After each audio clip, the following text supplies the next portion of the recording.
Welcome everybody to our May program night with two really terrific folks that are going to tell us about their book, Macduff Everton and Matt Kettman. I'm going to turn this over to Deb. She'll do a better introduction than that, and then we'll just get started. Thanks for being here, everybody. Okay. Thanks, Bill. For those of you who joined later, I mentioned that I have been stalking these two for about 2.5 years to get them here. I know Macduff's wife from a previous life, and I ran into her at the farmer's market. This was probably 2019, and said, oh, we'd love to have Macduff at the Camera Club. She called him on the spot and said, Macduff, it's your wife. I want you to talk to this woman. But these two were deep in getting this book finished. And so Macduff said, we'd love to present when the book is done. And then the pandemic hit.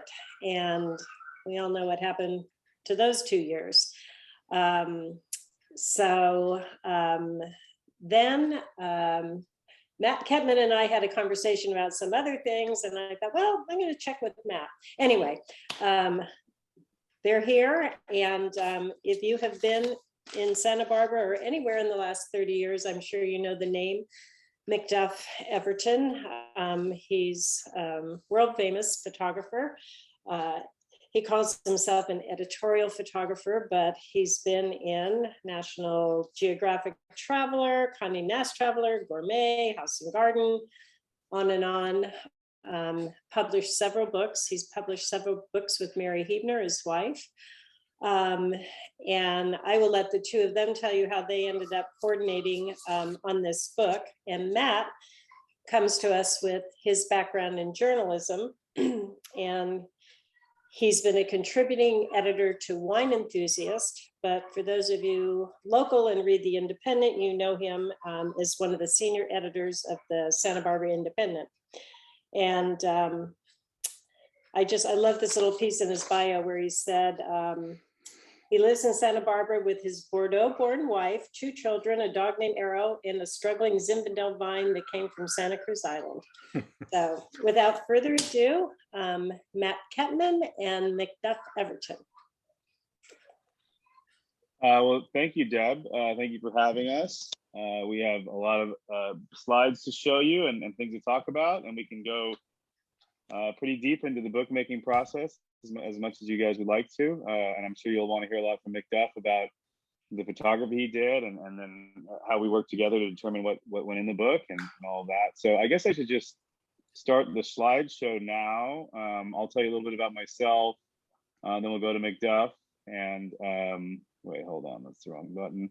And then we can, talk about the whole process here. So I'm going to share my screen. Do you want to talk about how we got together and how we decided to do this book? Yeah, I was thinking maybe we just do a short little intro first, just about ourselves. How does this work here? Here we go. And I'll do that real quick for me. I'm Matt Kettman. I'm a senior editor at The Independent. I started working at The Independent back in 1999. I was a proofreader first, and I was a news reporter for a long time. And I started writing about wine right in like 2000. I hung out with Rick Longoria and went to Sunstone and learned a little bit about wine then. And then got more interested in wine as time went on. I wrote the Wine Spectator for almost 10 years. And then in 2014, Wine Enthusiast magazine kind of came out of the blue and hired me to review wines of the Central Coast. So I actually review 200 to 300 wines a month, which means I'm tasting, about a dozen to 20 a day, usually in the mornings. Usually my wife they're blind tasted, so they're hidden behind the fridge, or my son actually can pour them and hide them behind the fridge as well. And so that's a big part of my job now, although I still essentially am one of the main managers of The Independent. Most of my writing there now is food and wine and other drinks, but I still do occasional environmental stories, outdoor stories, and I do a lot of just the overall management of the paper. Macduff, you want to give a short intro on yourself, and then we can talk about how we wound up connecting?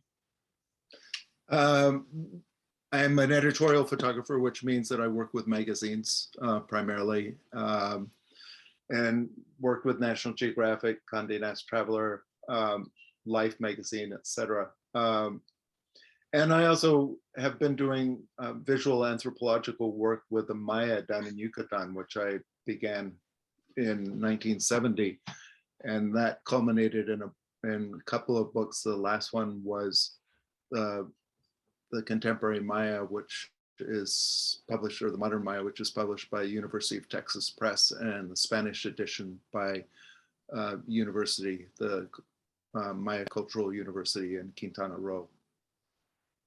And I had photographed here in Santa Barbara County. I had several assignments photographing winemakers, and some of the winemakers were already friends through that happened to be winemakers like Richard Sanford. So I knew a lot of people. And then when you and I started working together, we figured we had about, what was it, 60 cumulative years working in the area. Right.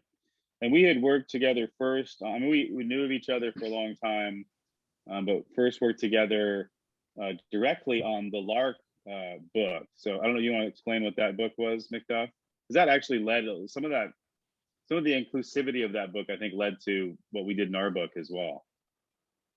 Well, the Lark cookbook, I was asked by Sheriff Villanueva if I would ever work on a cookbook. And I said, you know, certainly, do you have a restaurant? And she said, yes. And I said, where is it? And she said, well, it isn't built yet. And I just love the fact that she was thinking of that, because there isn't a restaurant in Santa Barbara that's another restaurant that's done a cookbook. And here she was wanting to do one before she even had the restaurant. And I said, well, you know, what will you do? What kind of food? And this was back in, God, was it 2012, 2013. And she said, farm to table. So I said, do you want to do profiles of some of the local growers? And she said, of course, yes, that's exactly what I want to do. And I said, what about your cook? And she said, I'm looking for a humble cook. And it was like, that isn't a normal answer for what someone is looking for, but it sounded like a wonderful goal to find one. And then the fact that the restaurant wasn't built, I said, can we do photographs of the builders? Because usually a restaurant is, the first time you see it, it's already finished. And this would be honoring the people that usually never get seen or honored. And she said, yes, that's exactly what we can do. So it seemed like a really good project. And then one of the ideas was to feature Central Coast wines, especially Santa Barbara County wines. And that's how Matt got involved in it. Yeah, you guys asked me to do the wine chapter, and so I did that, and then honestly kind of forgot about it. I was paid, so I wasn't too worried about when it was getting published. And then it was like almost 2 years later, I want to say, that you reached back out and said, hey, we're finally, you know, putting the finishing touches on this thing. You know, we should talk. Here's your layouts and that sort of thing. And then I noticed, just in like a passing glance, I noticed a number of just kind of grammatic, you know, proofreading type errors and some other stuff. And so, you know, it ended up getting, actually suggested a different copy editor, and that person got involved and found something like 2,000, 3,000 errors. So I think McDuff was somewhat impressed with just my ability to be careful about, you know, book publishing and that sort of thing. And he invited me for a drink at the James Joyce once that project was done. And we had Guinness at the James Joyce. And I didn't know McDuff at the time. I mean, I knew who he was. Obviously, we'd had correspondence, but I didn't know exactly what he looked like. And so I went in there and I even asked him, I don't know if I've ever told you this, McDuff, but I even asked some guy, one of your friends, it turns out, because you were meeting, that was your normal like Tuesday hangout thing. And I ended up asking some guy, like, are you McDuff? And the guy was like, no, I'm not McDuff, but he'll be here soon. So, and then at that pint, you suggested that we do a book. And I don't, what was your thought? What were you thinking about why we should do the book, Macduff. Well, there's thousands of books on different areas of wine producing areas, and just in California, how many books are on Napa, Sonoma, and that area. But there wasn't a decent book on Santa Barbara County, which seemed ridiculous because it's one of the most beautiful areas in the world, and it has unique geography. And a lot of the wineries are family owned rather than these mega, in Napa, you have these sort of McMansion wineries. And it just seemed like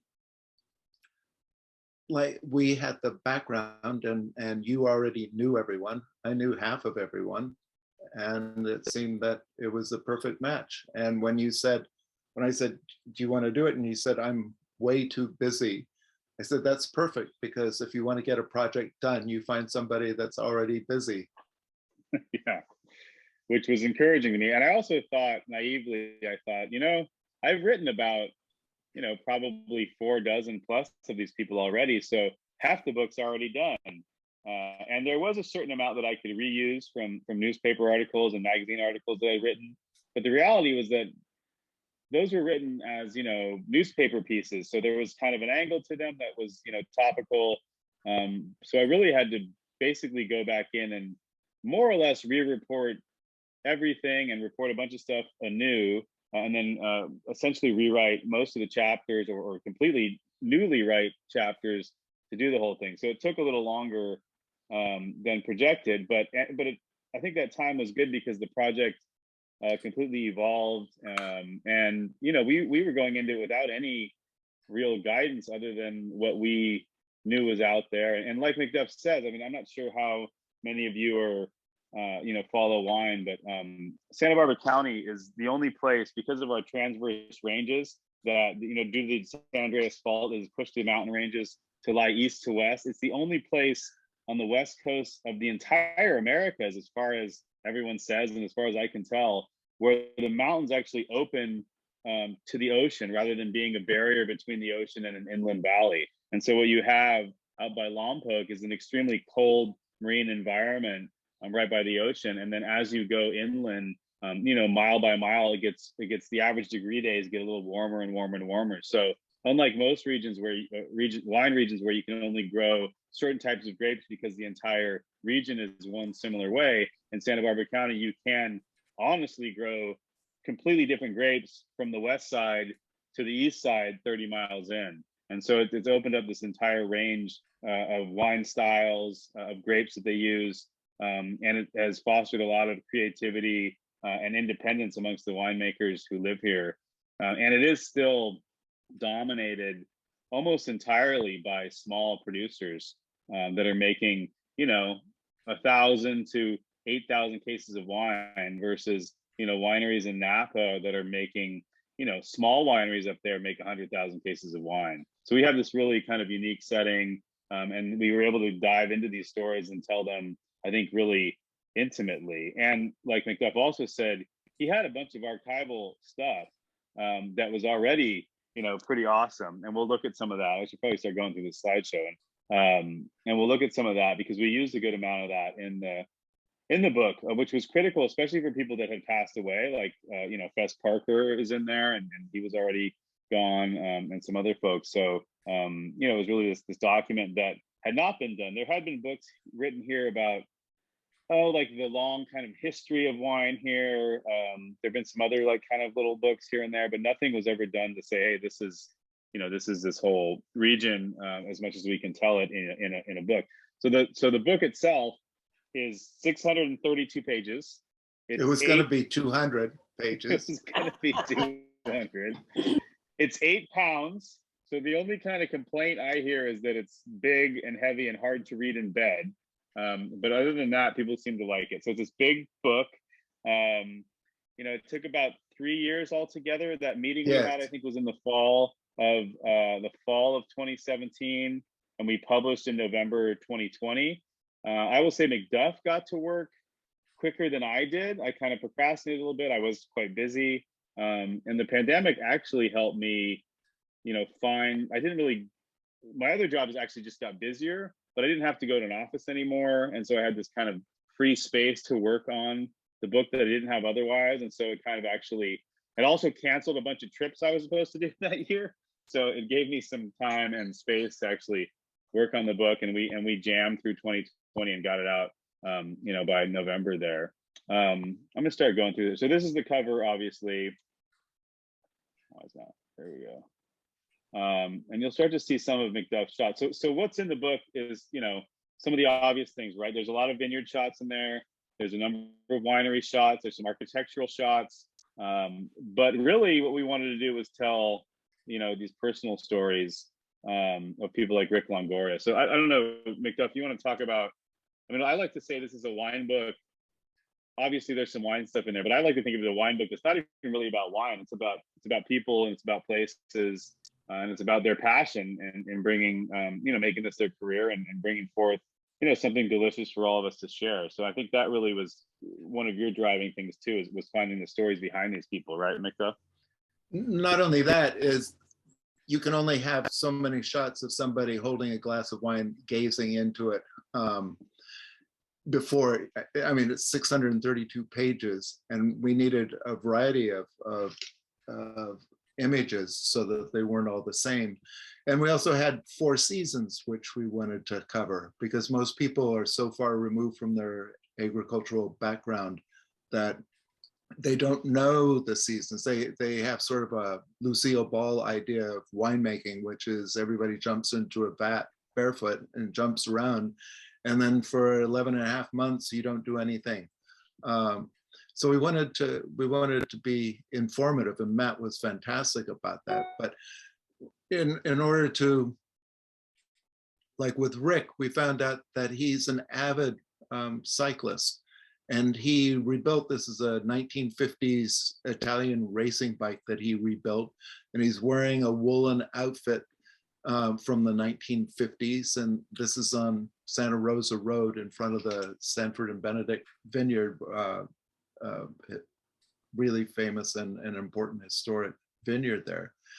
And it's a wonderful portrait of Rick Longoria and who he is. You know, most of these, he's a winemaker, he's a vineyard owner, he makes fabulous wines. And we had to come up with these different portraits for people. And I think they were enthused to do this sort of thing too, right? I mean, they're used to the typical, you know, wine journalism portrayal, or just wine romanticism portrayal, where it's, you know, come on out, stand in front of your oak tree and look at a wine glass. And I think that they were excited by the fact that we wanted to do other things. And I've always found that in my journalism, whether it's wine or something else, you know, I've always tried to tell kind of deeper stories behind people and places. And a lot of times they're not used to, but they're usually happy to answer these questions about themselves. And I would go, when I was reporting, I would go down those rabbit holes. And a lot of times you find kind of nuggets of wisdom, or nuggets of like motivation in their childhood, or in their family life, or that sort of thing, which is not always asked by other journalists. And I think McDuff did a good job of bringing that spirit forward in the photography as well. Another big thing was that we wanted to tell the story of everyone that's involved in bringing a vintage, you know, from the vineyard to your table. And typically, you know, the story ends up being about the winemaker or the winery owner even, and most of the people who are actually involved are kind of forgotten or overlooked, which includes, you know, a major class of vineyard workers, typically of, you know, Mexican or Central American origin. And we have a whole section of the book called El Buen Equipo, which means the good team, that does a showcase of them and their work. And so, McDuff, why don't you? I mean, and then one of the reasons we did that, I mean, I like to think I've done a pretty good job of trying to do that in my journalism. But McDuff really took that part of the project, you know, by the reins, and was really enthused by that. It all obviously plays into some of his experience in Mexico and his, you know, ability to not only speak the language, but speak it in slang and know their music and all that. So you should talk about that, McDuff. Well, one of the things was that I looked at Matt and I looked at a lot of wine books, and really none of them gave the names of any of the vineyard workers. It would be like, you know, such and such a winemaker with wine workers in the background or something like that. And so we really tried to get everybody's name. And the first time I went to ask to take a portrait of somebody, they said, why? And I said, reconocimiento, which means recognition. And it was like, of course, you know, it's about time somebody gave me recognition. So a lot of the harvesting is done at night in Santa Barbara County. Part of it is because of the heat during the day. And it also, if you do it at night, it means the grapes get to the winery early in the morning. And I showed up this was at Crown Point Vineyard, and showed up like at 4:30 in the morning. And as soon as I drove up, I went up there with a friend who was from out of town, an international lawyer from Washington, D.C. And he was a little bit hesitant. And he said, you're going to be photographing these people and they're going to give you permission? I said, yeah, it's cool. And as soon as we drove up and I opened the door, there was this great shout by one of the wine vineyard workers. He yelled, "Ya llegó el fotógrafo!" And my friend turned to me and he said, "What did he shout?" And he said, "The photographer is here!" And everybody dropped their buckets and bins and came running over and said, "Take our picture, take our picture." And so for Mark, it was like, okay, this is going to be safe. And that was pretty much a response we got. Part of the reason was that I would take their photographs, and there'll be some in here where you see I had a black background for the portraits, and then I would make copies and then bring them to them. And that was the first time for many of them that anybody had ever done that. And so in this, there's winemakers, there's vineyard owners, there's wine tasting room workers, there's vineyard workers, and we put them all together without saying, here's one group, here's another group. It's like, this is a team. It's a team effort. And Matt and I had fantastic help from a lot of this is the group when we arrived. And you can see that it's like, yeah, take our photographs. And I'm thinking, oh my goodness, this is going to be, how many photos do I have to make? You know, but it became a collaborative effort. And you know, all their names, people like recognition for work that they do, and this was something. And then we did profiles of some of the people, just so that you had an understanding that these are people that you would want as neighbors. They have the same dream, or they share the same dream that many of us have, which was to do work well and to make enough money to be able to support your family, and that your kids can go to school. And one of them, this one fellow, he said, my kid's in jail. And we said, what do you mean? And Jeff Newton was telling the story. He said, what do you mean? Your kid, he's like an A student. And he said, yeah, but he's in jail. And it finally came out. He had been accepted into Yale. And so, so these, you know, their dream, I think everyone would be happy if their kid got accepted into Yale. But you can see a lot of these there aren't that many pictures of people gazing into a glass. We just wanted them to be real people. This is Matt Dees, who's a wonderful winemaker, and here they have a herd of goats, and each of the vineyard workers, they will, you know, they'll have a goat barbecue.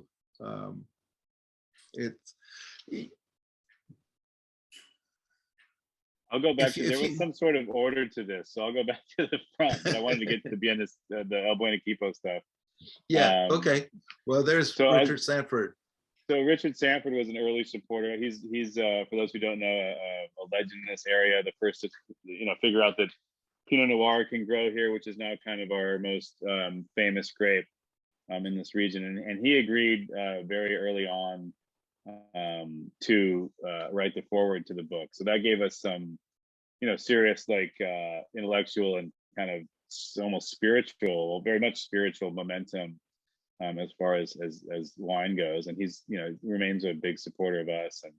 And actually we had a little dinner at Macduff's house not too long ago where he actually bequeathed me some of his bow ties. So there's a picture of me being knighted by Richard Sanford and his bow ties. And so these are the intro chapters as well. So the way we organized the book was a bulk of it are profile chapters. So there's probably almost 100 of those. So those are chapters of about, some of them are only 2 pages. Most of them tend to be 4 to 6 to 8 pages. There's about, anywhere from 600 to 2,000 words of my writing. And then the rest is all of Macduff's photography. So that's a big bulk of the middle of the book. That's probably, 450 pages of the book. But then we also had, we had kind of the obligatory introductory chapters too. So we have chapters on, the history of the area. We have chapters on each of the different appellations in Santa Barbara County, of which now I think we're at 6 or 7 appellations. So we did little explainers on each of those. Then we also had this chapter here, which was a year in the vineyard.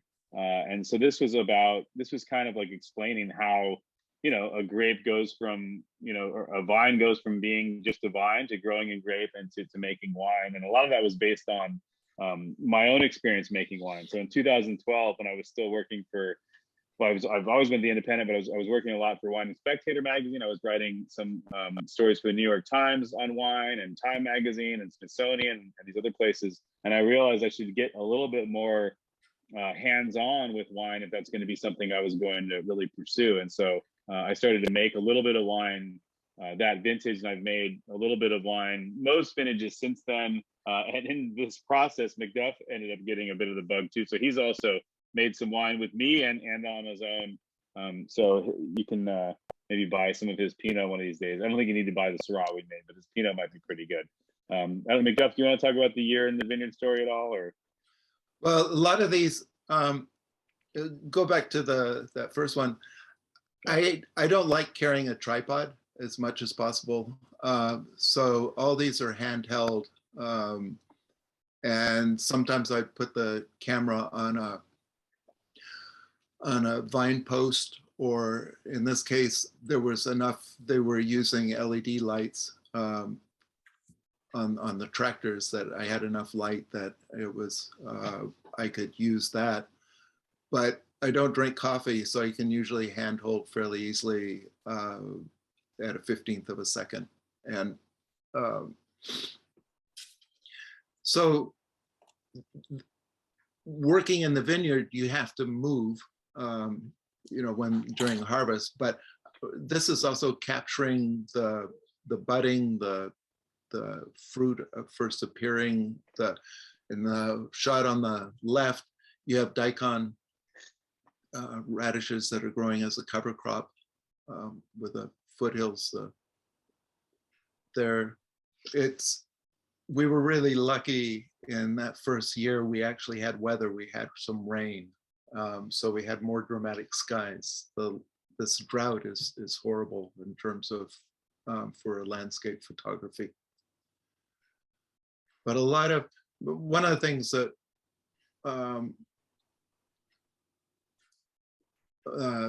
the other shot of with all the, yes. So all these are handheld photos taken either early evening or early morning. But the tractors have these LED lights that you can see, and also so it required a lot of just following the workers who are, when they're picking as quickly as possible. So they're moving down lines. and then turning around and coming back. Another one, the tractor is coming along and people are dumping their when they finish picking either a bucket or these trays, then they get picked up. So it's constantly moving. I had recently had a total ankle replacement, and this was like the best physical therapy because it was interesting. You know, there's nothing worse than trying to work out when you're just on a machine. But this was, everybody was singing and working and yelling, and then when you start work at 2 o'clock in the morning, lunch is often like at 7 o'clock or 8 o'clock. So we'd stop and eat. This is the. And well, McDuff, you'd shot vintners before, but had you ever shot harvest? Or was this your first time shooting people picking grapes? No, I had done that actually on the Lark Cookbook. I did some harvest because most of the editorial work I had done wasn't at harvest time. So no. So in 2014, I had done that. And then another situation here is that, I mean, harvest can actually be kind of an exciting time to pick or to take shots, right? I mean, there's like action, it's night, you got some play with light and motion, but then you also had the challenge of making winemaking look interesting, which, I mean, it is very interesting if you're into chemistry, if you're into, you know, food science and that sort of thing, but it's not always the most visually stimulating thing, looking at tanks, that sort of thing. So you did a great job of, like, you know, tell us what's happening here. I mean, these are grapes, obviously, in this bin. They're cold, it looks like. Yes, they've added dry ice to keep it cool, and so you have the clouds coming off the dry ice that are on the. And then he's going to raise that and put it in the fermenting tank. And this is at Crown Point, and it's a beautiful winery. And this is, well, I mean, one of the most difficult things is when the people who didn't know me, it's like there's so much going on. They want to make sure that you're not going to get run over, or that you're paying attention. So not only do I have to pay attention to for the photograph, but I also can't say, "Can you stop?"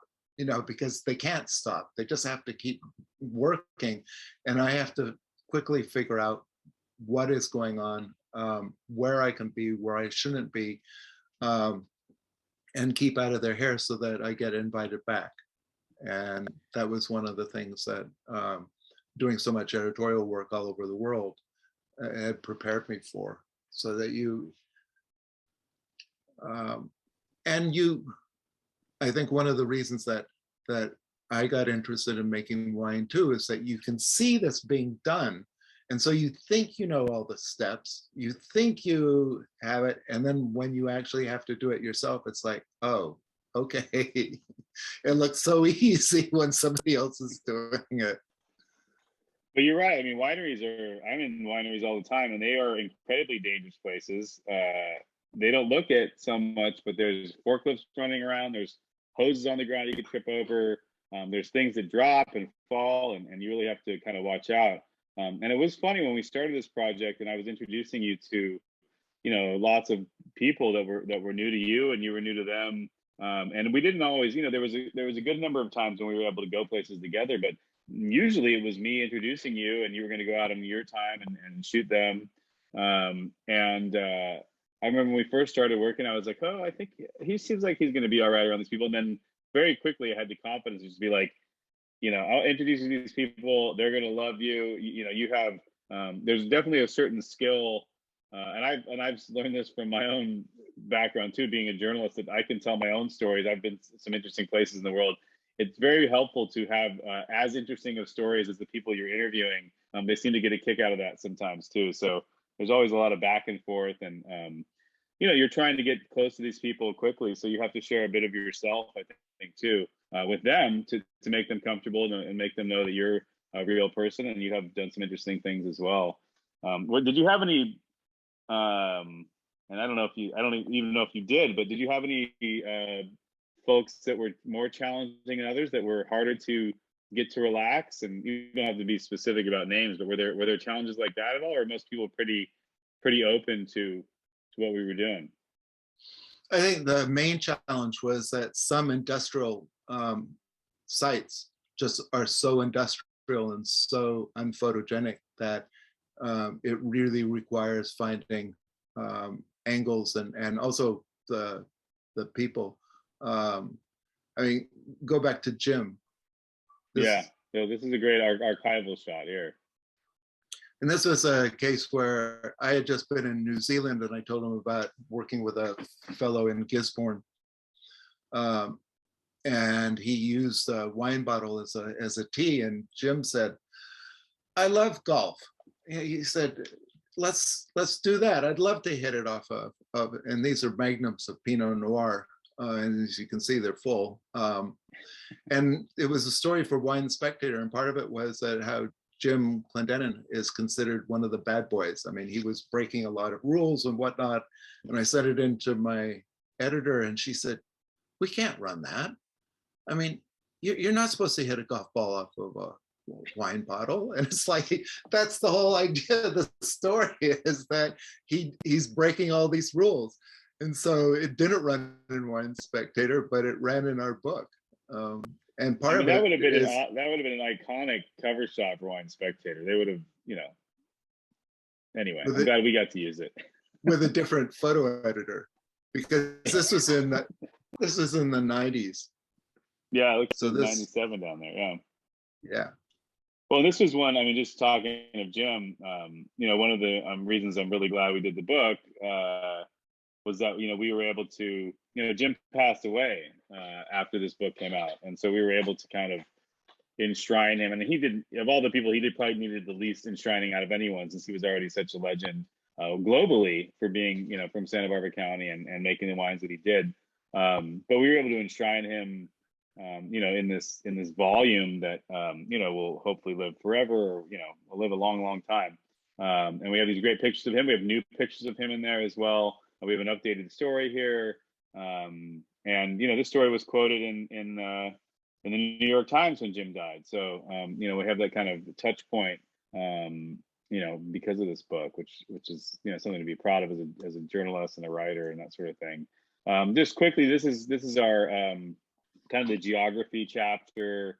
You know, it goes on for numerous pages, but we basically explain the geography here. We have some of these great shots by McDuff. McDuff, is that one of your, do you want to explain what, is that one of your, do the next one. That crazy camera, the next one? Okay, yeah. Yeah. This is also the book cover too. This was shot with a Noblex. So it's a film camera. I'm still shooting with film, which means that then I have to scan the negative, and I use I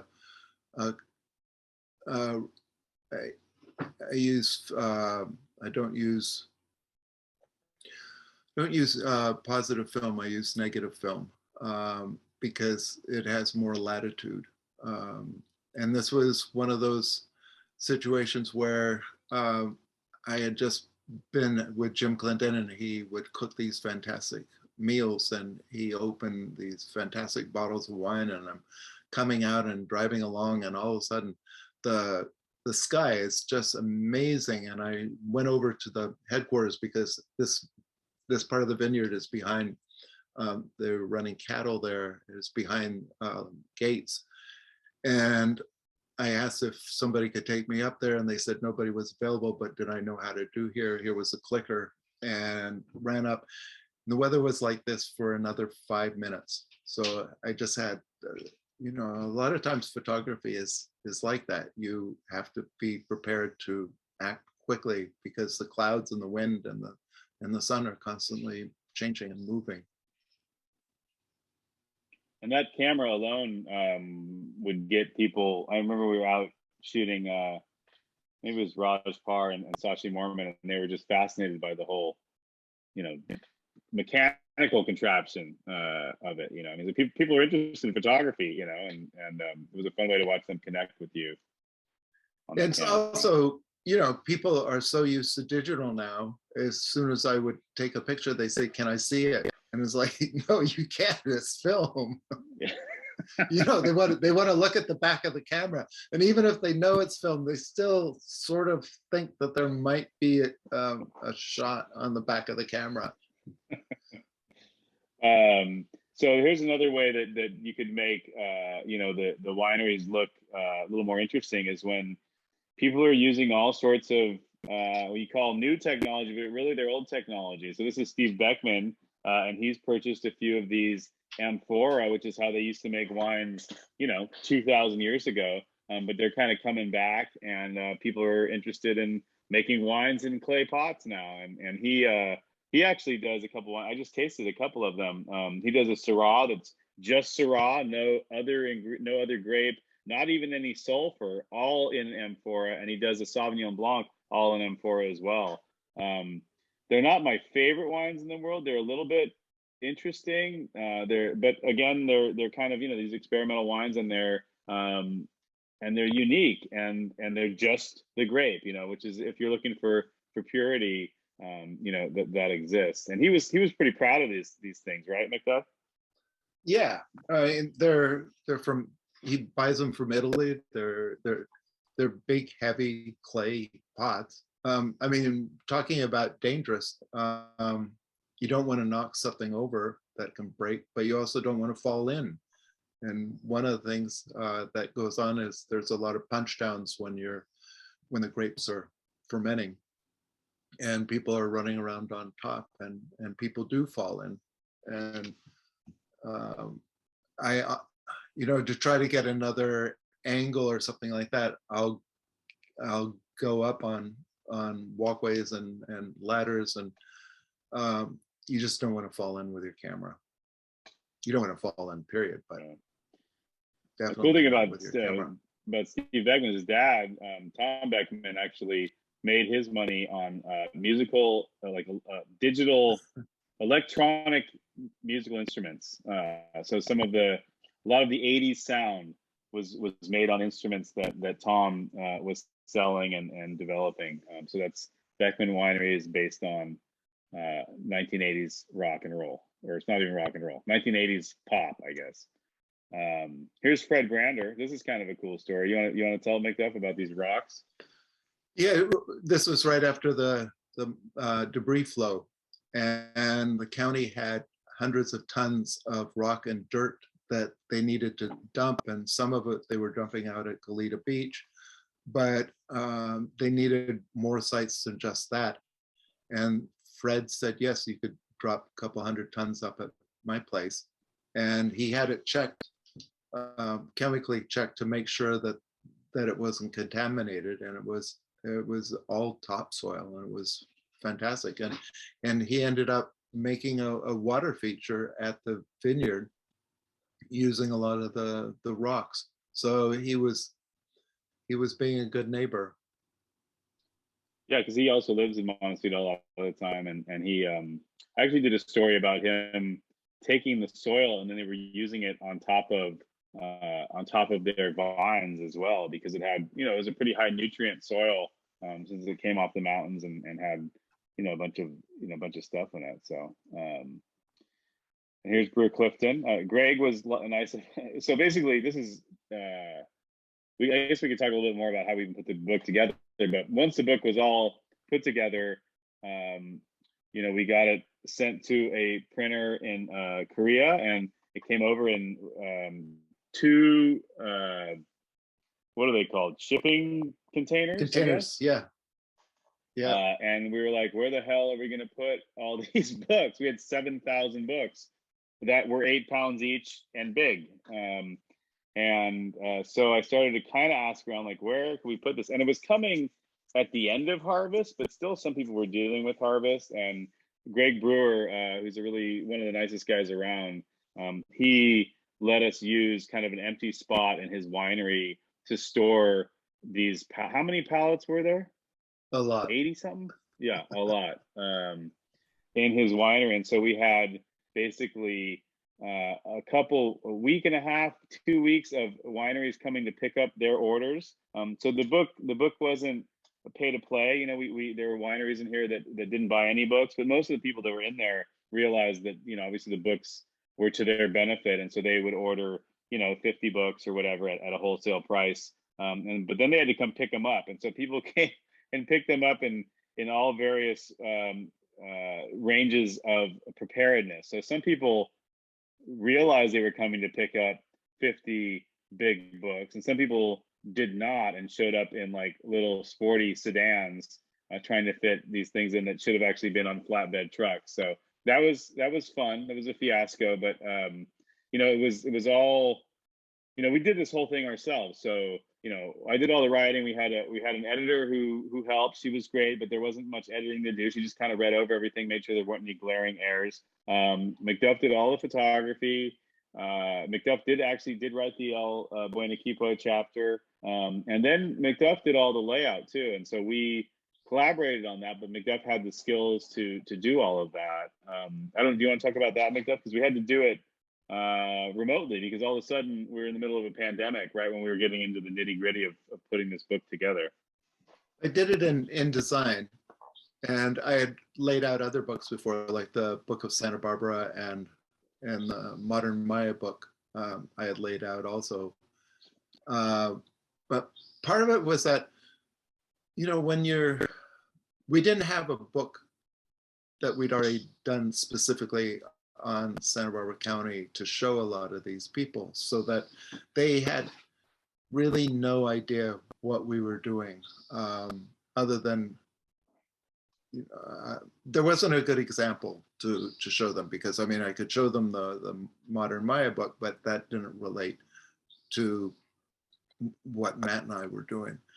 And so it was important that some of the people we were working with, we could at least show them some sample pages and what we were doing. And most people were completely blown away. It was like, well, I knew that you guys were good, but we had no idea that it would be this good, which was sort of like faint praise or backhanded praise. It's like, oh, you guys really are professional. Wow. But it's, and Matt had never. And we had to do it remotely, and we had to do all these correspondence remotely too. We couldn't meet because of the pandemic. So this is one of the things about Santa Barbara County is we have more women winemakers than any other region in the world, which says something really positive about Santa Barbara County and the wine community here. They're very, it's very, for the most part, it's very, very supportive. And Lane Tanner was the first woman in Santa Barbara County to have her own wine brand. She wasn't, there was one or two female winemakers before her that worked for other brands, but she was the first to start her own brand. And it was an incredibly popular brand until she just got sick of it, basically, you know, about 10 years ago. And then a few years after that, she hooked up with a guy named Will Henry, who owns Pico in Los Alamos, and his dad was one of the most influential wine salesmen in Central Coast history. And so he started a wine brand, and she's the winemaker there, and a really a firecracker of a woman, and makes some fantastic wines. So then also within these chapters, so we have the intro stuff, then we start the profile chapters, and then we kept running into these themes that would pop up in the reporting. And we realized, you know what, we need to have like these other like kind of trend chapters in between, and also to break up just profile after profile. So we wound up coming up with a handful of trend chapters, which included the women winemakers. So we did a chapter on that. We had a chapter on the sideways effect. You can't really talk about Santa Barbara County wine without talking about sideways, even though people have gotten annoyed at this point by talking about it. But I mean, you know, before the movie Sideways, which for those who don't know was a major Hollywood hit, won an Oscar, etc., was about this, you know, carousing couple of dudes who come to Santa Barbara County and really boast about the county, boast about Pinot Noir. It completely changed the world of Pinot Noir in California, and then completely changed wine around here and made it a really popular area to come. I remember before that, you could go wine tasting and the wines, the tastings were either free or maybe $5. And then after Sideways, they were $10 and 20. Now they're like, $25, $50. Anyway, so we had a chapter on that with Frank Ostini, who owns the Hitching Post 2 in Buellton and was a big part of that movie. There's a coronavirus chapter because we had to cover COVID too, and so McDuff went and shot. This is Megan Coonan and her crew. Looks like they were bottling wine that day. Down at Potoc. Down at Potoc, and wearing their masks. That chapter also has, I don't think I have it in here, but that chapter also has a picture of my family. I was doing a Zoom call like this, actually, which I did, I don't even know, 100 plus during the heart of COVID. And there was a picture of me doing it with my daughter in her hair in a wet bun, standing on our back porch. So that was a cute one for me.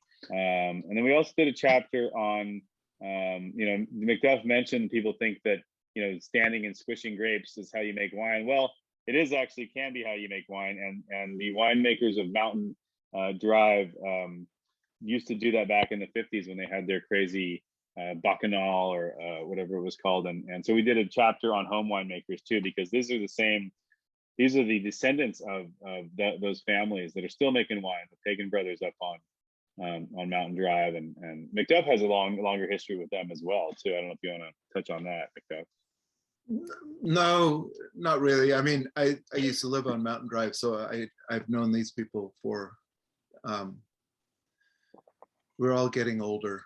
But compositionally, I mean, this is in a garage and it's cement walls. And this one and the one with Megan that's before there, you can see, I couldn't arrange them, but I was able to wait until they were, if you follow the bodies around, it completes a circle. I mean, your eye is drawn from one figure to the other. And it just happened that Lucas was moving a pallet of bottles, and Megan was handing a bottle to get the label on, and Jonathan was on the making sure that the bottles were filling correctly. I mean, I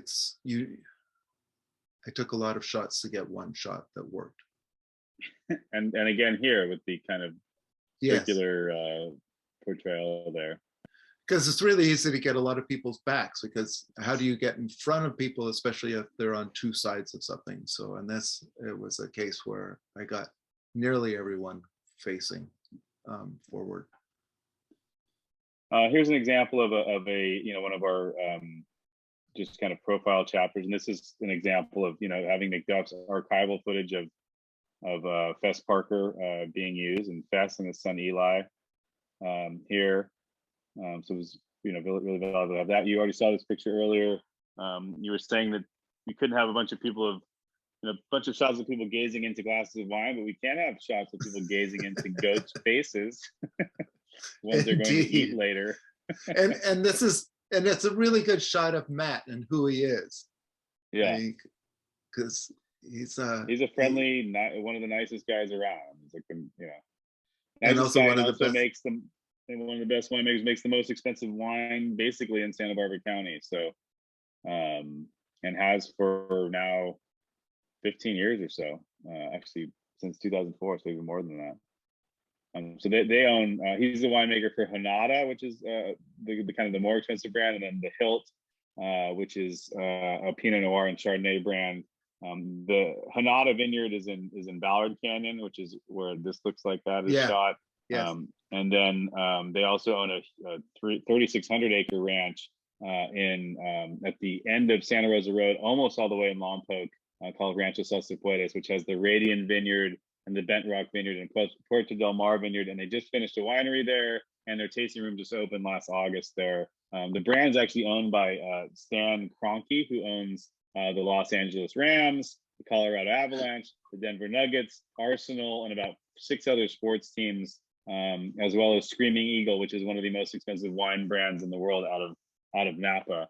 But he really stays out of Matt's way, and Matt, was able to kind of design this winery himself, and so it's really kind of a cool story there. These are the Dragonette guys. Is that at? Oh, that's at John Sebastiano. Okay. Yeah, yeah. And also, this is one of those things, you have 3 people. Anytime you have people that are actually working in the vineyard, it's really hard to get everyone so that you can see their face, because right before this, I had like a back to me or 2 backs to me, or and I can't really tell them, can you do this, because they're working. So yeah, and it just gets too posed. I mean, obviously there were some, some portraits. I mean, this is obviously they're playing, but and that's Dan from Jaffer, the new owner of Jaffer's Wine, well, newer owner of Jaffer's Winery, with his kids out in the vineyard. That's in Ballard Canyon as well. This is a great story. I mean, actually, since we've done the book, Kita Wines has shut down, but Kita Wines was owned by the Chumash tribe out in the valley, the ones that own the casino. Tara Gomez is a descendant of the Chumash tribe. She's and she was way into wine for many years. Worked up in Paso Robles for J. Lohr, a very well-known brand, and then she started her own brand called Kalawashak, which is actually named after the village right where 154 crosses the San Ynez River. And then she started Kita Wines for the tribe, and that went on for a number of years, and just recently shut down this last year, really. But she still makes her own wine with her wife. It's called Camins to Dreams, and she's like she's become very celebrated because she's an indigenous person that's making wine, and she was the first indigenous person to be making wine for her own tribe in North American history, or probably the entire history of the Americas. But anyway, so she was great. I've known her for a long time, but it was great to get her in the book.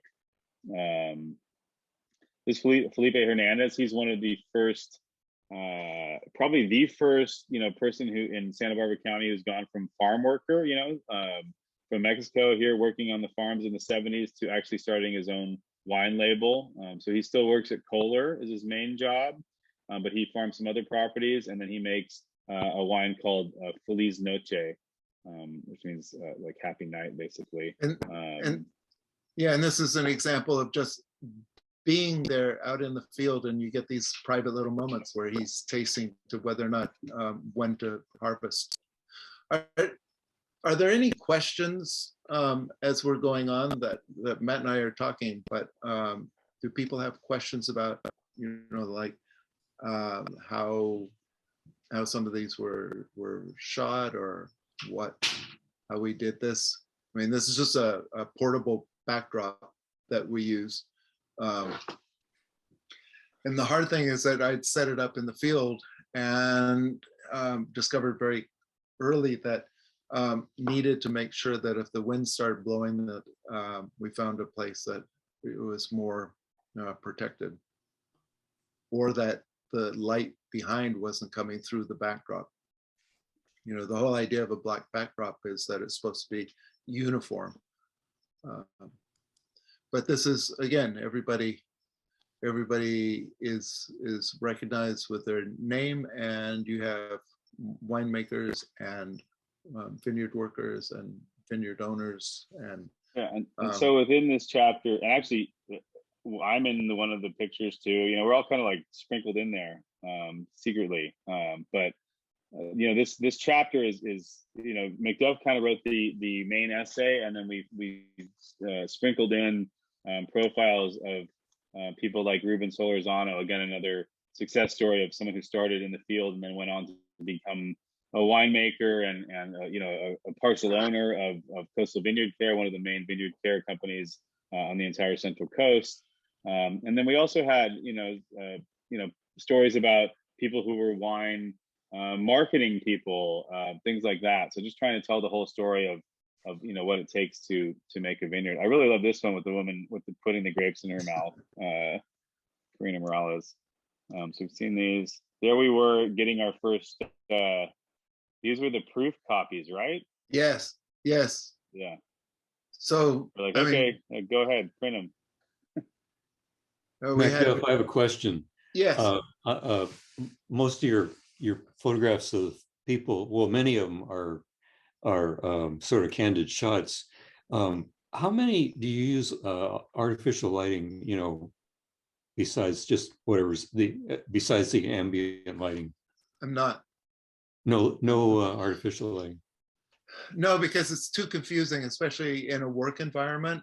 I mean, and especially like here they're pruning, others in harvest, unless it was a production like a film thing where you set it up specifically for that. I just had to use whatever was there and move with it. Okay. Great. And I found that I could do most. This actually was on a tripod because it was early evening when that you get both the inside and the outside light are getting equal. But This is for the Peak, most part, Peak Ranch. Yeah, this is a brand new facility. You shot it pretty much soon after it opened, I gather. yes, and as it was being built. But that was one of the things about working on a project for 3 years was it gave us time to, people would say, well, come back in 2 months. And it was like, okay, we can actually do that. Are there any other questions? I have a quick question on, well, a couple. I love this information. Actually, I want to get a couple of the books. And so that would be my final question is, do you have any left and where do you get them and so forth? But as far as the photography, which is just wonderful because it is, I can't believe it's so hard to take these impromptu pictures and actually see people in the way that you do. I'm wondering, it looks like a lot of them, your equipment, when you're going around taking the photos, are most of them, it looks like they're about 24 millimeter or what do you, yeah. Is it like it's actually a 20 millimeter and I also have a 20 millimeter 2.8 and some of these I'll lean against, there's barrels behind me and I think I was leaning against a barrel to hand hold it because this was definitely like 1/10 of a second. Yeah. But if I had brought in a tripod, I wouldn't have been able to get these candid moments. You just have to move and flow with what people are doing. Right here, they're tasting from the barrel with a thief. And they're not, this wasn't being done for me to shoot. It just happened that I was there and as long as I could photograph as they were working, I could get these shots. So that's how I had to do that. Yeah. And thank you And for that's that. Go ahead. I was just say that's what you do if you're in a winery, visiting a winery, and the winemaker. You do this the whole time. That's called the thief, which is that glass tube that you can put in the barrel, pull out the wine, and then put it in your glass without affecting the wine in the barrel. So it's a common sight, but it's constantly moving. You're not just standing there, and you're sipping, you're spitting, you're getting rid of it. It's just a very quick procedure. It's not very romantic, really, but it gets to the point. So it's great you could grab that. Did you had another? Oh, you had another question as well? You said you had two. Yeah. The second question is, how do you purchase these books and are they available and so forth? Because I love the idea, the history and the stories and yeah. The books, we heard that Jaffers has some copies and Renegade Wine, which is down on Haley between Santa Barbara and Anacapa Street. has copies of the book. So we know that. I know, yeah, I know Fess Parker Winery has some as well, if you happen to be up in the valley, and I think Doug Mardrum Wine might have some as well. Our own stocks are down to what, less than 3 dozen or something now, McDuff. Wow. So I Yeah, think I'm we- actually gonna. We still have a website that's selling books, but I think I actually need to turn off the selling books component. Also, they're $90 on our website, whereas these other places are selling them for 60 or less. So you should go try these other places first for your own benefit, because we don't want to run out of books. And we have discussed quite a bit doing a second printing. We just haven't done the legwork to figure out whether we should do that or not. Part of it is the pandemic that, we'd like to do book signings, and some of the people haven't had that many people come to their tasting room. It's just been a horrible time in terms of people getting together. Well, if some of us purchase these books, how would we get them? Could we get them signed by you two? Yeah, we could do that, definitely. So the ones you do, I mean, we could leave the sales open we could probably afford to sell, a handful more books through our website, and those are, we sign all of those. That's why they're a little more expensive, that and the scarcity of the thing. Right. Or people have actually just come by our houses and had the book signed too. So Or the other thing is that if it was someplace here in town, like say Renegade or Jaffers, we could go by and just sign it. If you bought the book, they could give us a call. Okay. exactly, yeah. And Thank you. I think Cunin Wine has some copies too. And they just opened a tasting room on Santa Barbara Street. Yeah, I mean, this is Here's an example of a portrait, essentially, right? More Yeah. standard portrait. but it's also really reflective of who this personality is, who likes to be outstanding in his field, and he has been. But it's taken. There's no drama in the sky, but it works for. It's about this Roger. And he was an early supporter of the project as well. Somebody said, "Hey, you guys got to do this," and really kind of, helped us out early on. So I have a question. Yes. But it's not about the photography, which I suppose it should be, but I'm really curious why they start working at 2 a.m. Is that just during harvest? Yes, Or- and the reason for that is that it can get we've had some really hot days during harvest the last several years with temperatures over 100 degrees. And you also all that juice attracts bees and yellow jackets. So if you're doing it early morning, you don't have that. And it also arrives at the winery early in the morning so that it doesn't have to be iced or put into a cooler. Okay, boy, that's a hard work schedule. yeah, the fruit stays fresh, but they actually prefer it because it's cold rather than working in the blazing hot sun. Yeah.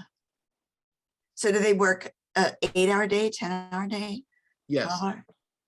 A lot of times you don't want to be picking after about 8 o'clock in the morning because things get too hot. Yeah. So they work a regulated day for the winery. I don't know if that, some of them might go off and then work another job as well, but most of the wineries are pretty good about sticking to the labor laws and all of that. Yeah. And the winemaker doesn't want wine coming in all day long. I mean, if they have what they needed to be picked at 6 or 7 in the morning, it also allows them to start work at 6. I mean, the winemakers they're putting in 16, 18-hour days. Yeah. The wine, Or the winery 24. staff. Yes. And then I just have one other question, Sure. and totally unrelated to photography, but just for you guys having been there, were there different kinds of cultures at the different wineries and different, or is it all pretty much the same? Which Well, is, there's the culture in the sense that it's some of these like Doug Marjoram and Jim Clendenin, they would cook. They would cook a lunch for everyone, and others. The winemaker isn't. You know, it depends on who it is, but you have a completely different sense of belonging if everybody sits down at a table together. yeah, that would be true. And a lot of that that- comes from Jim Clendenin. I mean, so a lot of people do that around here now because Jim Clendenin learned how to do that and became a mentor to so many. And he learned how to do that in Burgundy because that's what they did in Burgundy in France. Mhm. So it's kind of just filtered down through all of these folks, like the guy Paul Lotto, this guy that's pruning here. He cooks lunch most days for his people at his winemaking facility, and so does Doug and some other folks. But I would say, yeah, I would say that while there are some similarities across wineries, they are, you know, the longer you hang out with them, they're all pretty distinct places as far as culture goes. Whether that means how they make wine, what they think about wine, what other wines they drink, what their life is like. I mean, the cultures are pretty distinctive. I mean, there's obviously line because they're in the same business and the same region, but I find them all to be, you know, pretty different. Thanks. This is very interesting. Thank you. I might even start drinking wine now. Well, wine is particularly good for conversation. I mean, Yes, it lubricates conversation. Yes, I'm sure it does. Here's a fun shot of when McDuff's wife Mary was his model, his stand-in model here. So this is Doug Marjoram, who you know, for many years owned the Wine Cask. This is the Wine Cask, and now he owns Marjoram Wine Company. And then Mary Ebner is here, pretending to be on a date with him, I guess, or maybe she wasn't. I don't know. McDuff, what was the story there? Mary was much more used to being a model, so she was comfortable in front of the camera. And Doug's wife is sitting back there with Bendy and Kathy White at the table behind. Oh, yeah. She just sort of froze in front of the camera, and it was like, and that's another thing that will often happen is that There he is. one of the reasons that I try to work with people actually working as opposed to post is that they have something to focus on. But this was a shot for National Geographic Traveler doing a story on Santa Barbara.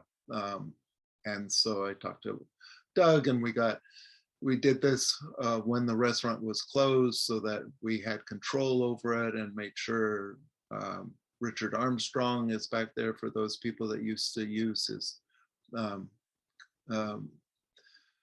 color services. And so all these are friends.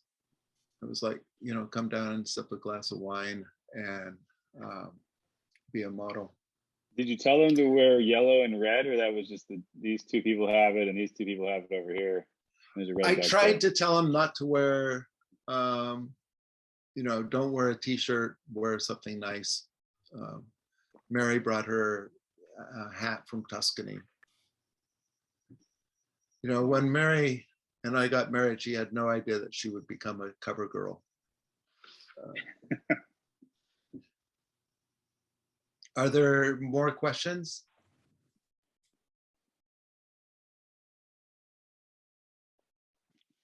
Yeah, I mean, I think we've covered it more or less on our end. Well, We've I talked just, about. I just want to say that Macduff's images show this incredible ability to press the button at the right time. And Thank you, Ralph. and I certainly understand that. And you were certainly one of my mentors relative to that, because I didn't start as an editorial photographer. but I became one. And I always talked about the timing of when you press the shutter and all these connections and circles. And every image has this either a triangle or a circle or connections with faces. So it's really, really wonderful. But it's one of the things about doing editorial photography is you don't get paid very well, but I was able to travel all over the world. Whereas on advertising work, you get paid really well and you have no control at all, pretty Yeah. much. Yeah, for sure. So it's So- just wonderful. And usually you have, only a few days to cover an entire subject, like, so you have to work quickly and you have to Yeah, be, yeah, like that. That's a wonderful image. That's Yeah. just amazing. That's a great shot. Yeah. yes, and that's only a small portion because getting all the women winemakers together was, they're all so busy. And this was on the one day that they could agree on was our wedding anniversary. And I said, Mary, this, I'll make it up to you. But we have to do that. And they of course, then started pouring their best wines for Mary. It was like, this doesn't have to be too bad. Yeah.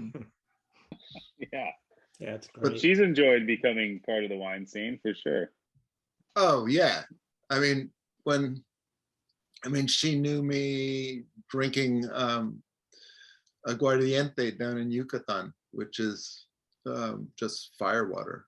And then to actually have a palate and especially working with Matt, who, I'll say, I kind of like this, and Matt will say, so do I. that gives me an indication that I'm headed in the right direction. But also making wine and tasting it. Well, that was one of the things, is that everybody was so nice. Because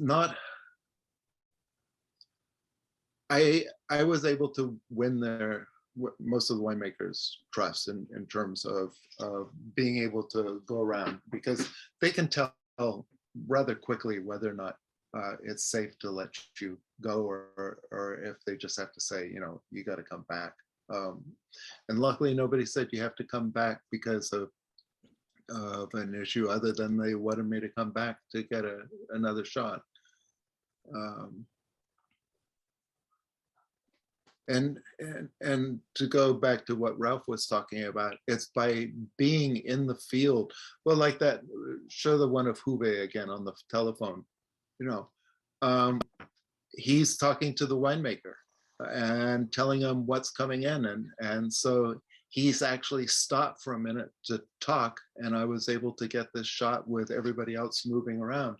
But if you're not there, you're not going to get these shots. Yeah. And I knew who these people were. So Hubei was in charge of this group of vineyard workers. And so when he came into the field, I stayed with him for a little while. Great. Well- We have more questions, or Anybody that has questions is certainly welcome to just push the button and say and ask their question. I just want to tell you how much I've enjoyed watching and this whole thing. I'm kind of moved up into this area with a love of wine on top of my career, and I got to get a hold of one of these books. I think I'll be in search of one tomorrow. Yeah, Great. this was a drone shot. I didn't do very many drone shots because, again, you don't want to do too many of any one thing. But everything came together on this. And right after that, they tore out this whole foreground, this vineyard in the foreground. They tore it out and put in new vines. So a couple of months later, it wasn't there. All right. Well, I want to say thank you on behalf of the Camera Club. Thank you, Deb, for getting this organized. I think this is one of our really most engaging presentations. And it's been a delight to have you and hear the stories and see the wonderful photography that's gone into it and all of the thinking and planning and editorial pieces. What a great presentation. Thank you, gentlemen. Yeah, thank you. It was worth the stalking. Definitely. Thank you for Thank you. having us. We're happy to do it. Okay, thank you. Thanks, Absolutely. guys. Well, Okay. well, Thank you.